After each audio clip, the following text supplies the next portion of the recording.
Hey everybody, I thought this would be helpful. So recently, I've been talking to many people who've been wanting to start their own e-commerce store. I mean, obviously, since COVID and everything, online stores have gone through a huge boom, right?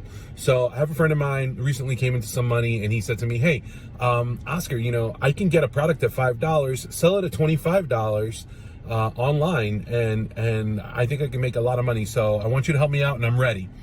So I really took this personally because this person is someone that's pretty close to me.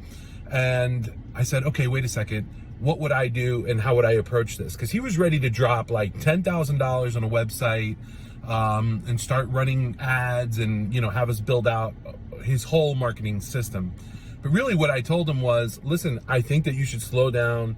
And I think you really have to look at the financials behind this, because this is just as risky as any other business, and I don't care what your margins are. So what I recommended was making a real simple website, something like a landing page or a one-pager, something that we can build in Shopify pages, for example, which is a great product, by the way. And I'm not affiliated, no, but we use it in our agency and it works wonders. Anyway, so what I said was, why don't we launch this, make it simple, see if we can prove that there's a market for the product. And then the other thing I want you to take into consideration is how much of a return on ad spend you need from us, cumulative, whether we're doing it both on Facebook, Google, and whatever other email, SMS, all of that stuff.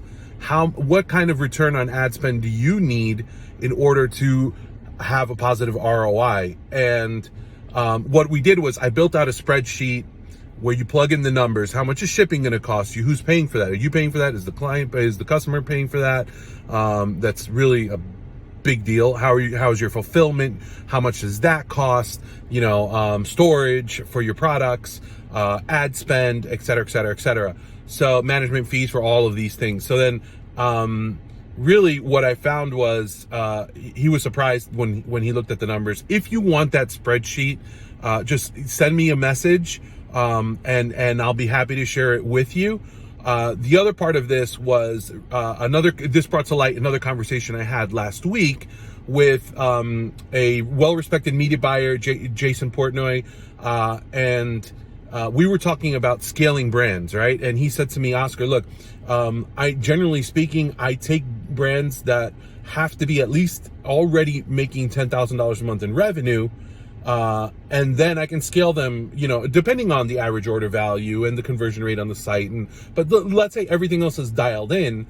I can scale them, but they have to be willing to put in the money, like $15,000 a month in ad spend, really be committed to this, because you have to take into consideration cash flow. People think that, oh, okay, I'm going to run my store, I'm going to make my money, then I'm going to take my money out and, spend it. No, it's really, you have to take into consideration your cash flow. You have to keep your inventory up and all of that stuff. Anyhow, I thought that this would be helpful for all of you out there who are thinking of starting your own online store. So if you have any other questions or you need help with that, feel free to reach out. Have a great day.